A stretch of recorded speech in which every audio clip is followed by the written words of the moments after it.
Today we're driving the all-new 2021 Volkswagen ID.4. I have a first edition car here, which is around $45,000 before incentives. It's a rather large electric car from Volkswagen. This is their kind of halo electric car. They've had the e-Golf for a number of years, and that's been a fantastic vehicle. But Volkswagen is hoping that this new ID.4 does good things for them as a brand. I'm very curious to check it out. We're going to be doing a first impressions video today, just kind of getting my initial thoughts on what this thing is like to look at, to drive, to seemingly live with, and then I'll follow up later this week with a POV night drive and kind of sum up what it's been like to drive this ID.4 all week. So, it's a pretty large vehicle. That's the first thing I noticed. It's kind of wagon-shaped, lifted, crossover-looking thing. This ID.4 is rear-wheel drive, makes about 201 horsepower from a 150 kilowatt motor. It has an 82 kilowatt hour battery, rated for 250 miles of range, according to the EPA. It's got a good amount of space on the inside, a decent back seat, a beautiful panoramic sunroof, and a very unique and funky interior design. I do like the look of the interior. Even if the exterior isn't necessarily beautiful, the interior has a really nice, clean, simple, minimalist design. I like the contrast with the white steering wheel and the black seats. There's a good amount of ambient lighting in here, and I think this is a nice design language for Volkswagen. I do like their new logo too. Very clean, very sleek. You've got a couple armrests down here that are adjustable, your cup holders, your wireless phone charger, and 2 USB-C ports. Only USB-C ports in this ID.4, same with the back seat. Pretty nice area back here, tons of legroom, and I really like the seating position. There's a really nice armrest for your elbow, and this door panel has a really nice ergonomic feel to it, at least when you're sitting back here relaxing. Put down the center armrest, and it's a very comfortable place to be. You also get a little pass-through right here to the rear trunk area. Good amount of headroom. I'm 5'10", and I've probably got about a couple inches above my head. Plenty of legroom set to my driving position. A couple little seat pockets nicely integrated into the back of these seats right there. Neat little door handles too. Let's look in the back here. Pretty good, nice low loading height. For this rear cargo area, you've got another spot here to put the charging cable or what have you. No spare tire, unfortunately, but you do get a tow kit and your little tire inflator down there. These rear seats fold flat, giving you quite a bit of cargo space. This even has a tow hitch and is rated to tow 2,200 pounds. You've got these rather large 20-inch wheels. Oh boy. First badges all over, signifying that this is the first edition. Basically, that gives you pretty much all the features for $45,000 out the door or thereabouts. Let's hop in and start this up. So as soon as you get in, it just turns on. You don't really have to do much. Put the brake on, kind of like a Tesla, and you can pretty much set off from there once you've got your seatbelt on. No frunk, unfortunately, with this ID.4. There's just you've got your 12-volt battery and a bunch of other wires and things in there. It would be nice to get a front, especially since this is a ground-up electric vehicle. Also, every button here, except for the door handles, the window switches, and the shifter, is a touch-sensitive button with some form of haptic feedback, whether it's audible or physical, where you feel it. A lot of the controls in this car are hidden right here in this infotainment screen. You've got a few quick access buttons right here, which is nice to go to your climate, but no dials, no physical buttons. Everything is kind of a slider. There's a lot of gloss black, a lot of fingerprints. You do get a nice center display that shows you your range, your speed, what gear you're in, whether you're in drive, neutral, reverse, or brake mode. We've got another first edition badge down here, and our window and mirror switches, which are also kind of a touch system. So you've got 2 buttons for your window switches. You can roll down the front windows with that, and then if you want to roll down the rear windows, you have to press this rear button, wait for that click, and you can roll down the rear window. So you can only roll down 2 windows at a time. I guess you get used to it, it's okay, but I don't know what was wrong with just 4 buttons. Lights, same thing. You've got this kind of touch display here. You can turn on and off your headlights. We'll just leave automatic lights on. For your mirror controls, same type of deal. You just kind of rotate the switch around and you can control your mirror settings. So look at this infotainment. We've got a pretty simple layout, a really nice design. You can quickly access your climate controls by pressing this button. These are all sliders here, so you can change your temperature pretty easily. You've got smart climate control that will warm up certain parts of your body or cool off certain parts of your body. Heated steering wheel, heated seats, eco modes, all that good stuff. You can also go through and click this air care button. This will filter out fine dust particles and pollen out of the vehicle air, so that's kind of nice. And it'll show you here how much of the air has been cared for. You also get this neat light bar up front that shows you when you go into drive. This will be a really neat car to drive at night, especially with all the ambient lighting. I'm not sure if you guys can hear it, but there's this noise in the dashboard. It sounds like a baby seal. Yeah, there it goes. I don't know what that is. It turned off after about 10 minutes of driving, but who knows? We'll see. Pretty nice looking car on the inside, a little bit funny looking on the outside, but spacious. This weighs about 4,600 pounds. It's reasonably quick. Let's take it for a drive and see what it's like on the road. Go into our Apple CarPlay here. Love the screen here. It is just beautiful.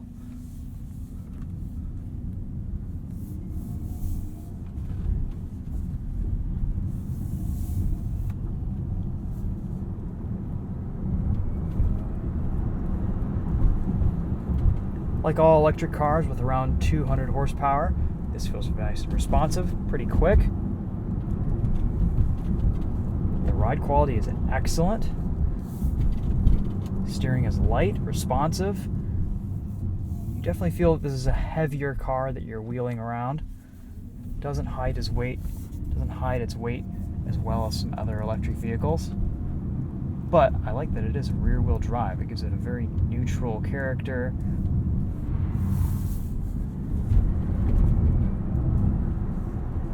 I like the steering. Visibility is excellent too. This is a really cool greenhouse. A-pillars aren't too massive. I've got it in brake mode or regenerative braking mode, which is kind of my preferred driving mode in electric cars. It will not bring you to a complete stop like some other EVs will.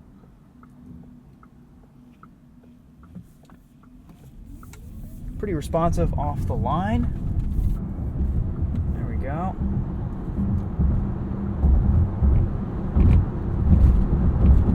Everybody's speeding. Let's see how this ID.4 handles a corner. Lots of rattles in the back, typical Volkswagen fashion.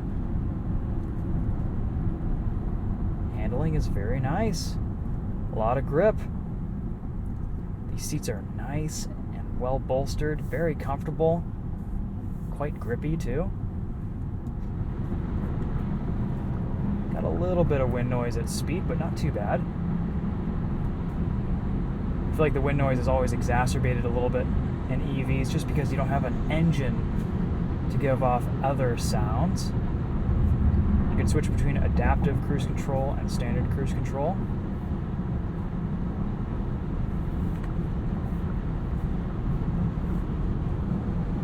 Let's do another handling test right here. We've got a couple of good corners.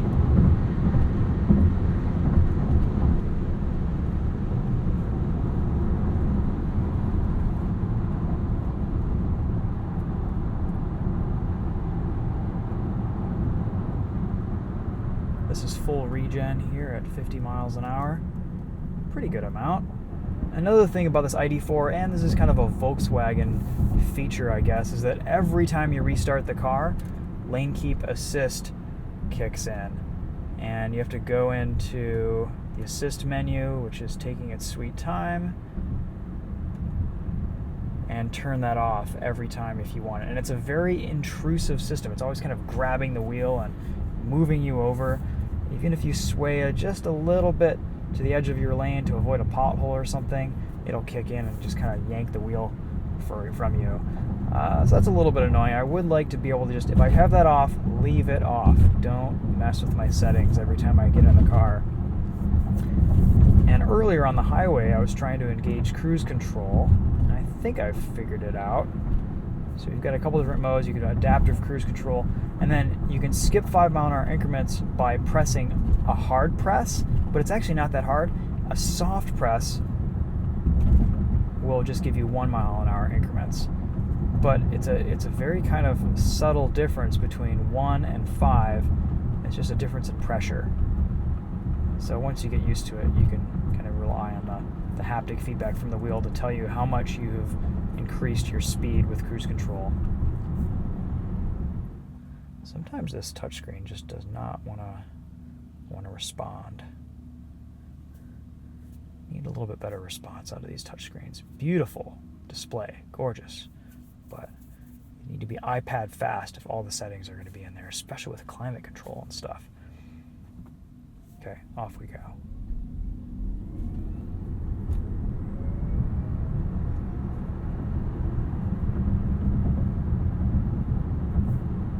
In normal drive mode, this coasts forever. It's so efficient. This uses rear drum brakes, which have a little bit better rolling resistance, rolling efficiency.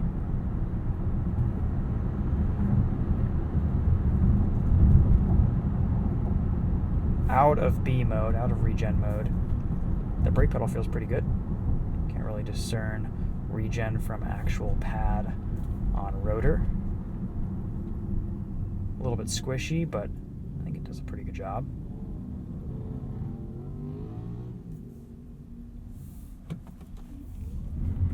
Oh yeah. Can we put it into sport mode? We're in sport mode. Fantastic. Here we are. Front end is very sharp. Great steering feel. Great steering response.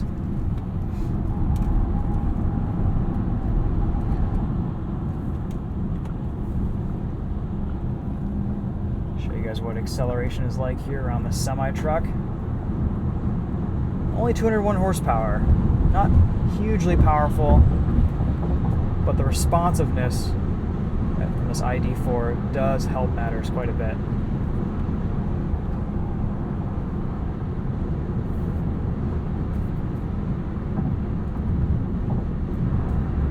Travel assist.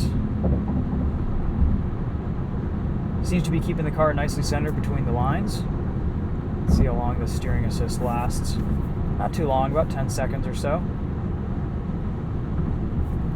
Alright, should we go in and do a sound system test? I think so.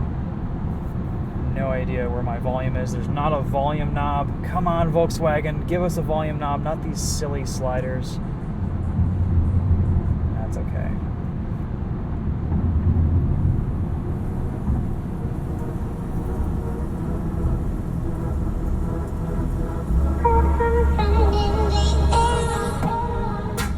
Ooh, I feel like I'm gonna crash just trying to change things. The cruise control isn't turning off, the lane keep is still on. I probably just don't know how to use this car yet, but it feels dangerous to drive right now.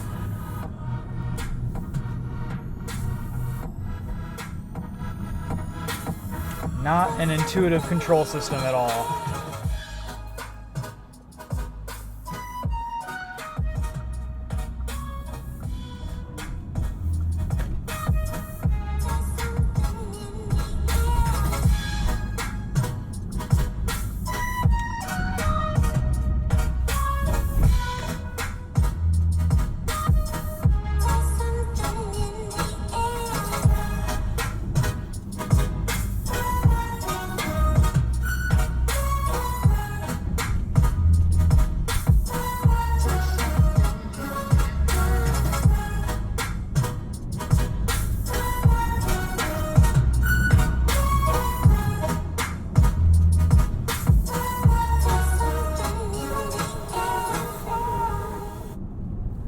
So surprisingly agile.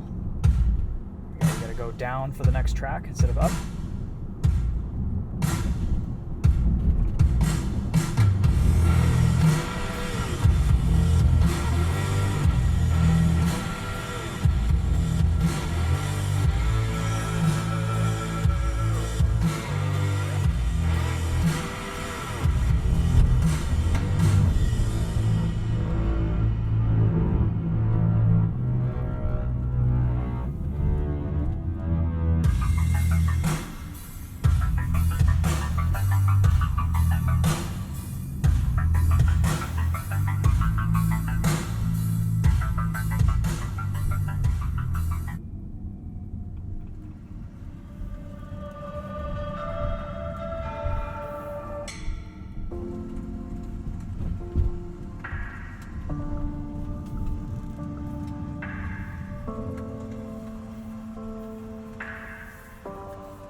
Okay, audio system sounds pretty good. So, I like the way this ID.4 drives. Despite its weight, despite its size, it's very nimble, it's very agile, it's not very powerful, but I like the steering weight, just the driving feel of it, the ride quality is all very nice. This drives down the road very well, and I like that this is rear-wheel drive.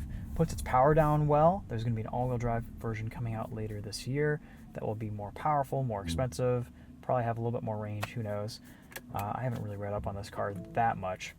Truly first impressions. Cons, this is a difficult vehicle to operate. I think you'll get used to them as an owner. Some of this is just a little bit confusing. This is me just getting out of some cars that have had very nice ergonomics, like Honda products and Acura products that are very user-friendly, that help you to not crash into things when you're just trying to do simple tasks in the car. So that's kind of a big con for me. Volkswagen is doing this across their whole lineup. They've got these haptic buttons and these gloss black things and sliders, and I don't know, I think it's taking it a little bit too far. It looks great from a design perspective, it looks fantastic, but in practice using it, I don't know. Curious to hear your guys' thoughts on that. I think range is excellent. 250 miles out of an electric car is kind of a nice sweet spot these days. Price-wise, after incentives, this could be a pretty decent buy. I don't know. I think this is a good first effort from Volkswagen. Anyway, guys, very curious to spend the rest of the week in this, see what it's like. Stay tuned on this channel and Winding Road Magazine, as well as Daily Motor, for some more videos on this Volkswagen ID.4. We'll see how it is to live with. Until then, I think do we have to turn it off? Do we just walk away? I think we just walk away. It was already off. It says goodbye. We'll lock it. Is it locked? I guess it is. All right. There you go. It's got kind of a sleek, lifted wagon look to it. I like the side profile. Okay, guys, there are your first impressions on the new Volkswagen ID.4. Thanks for watching. We'll see you in the next video. Take care.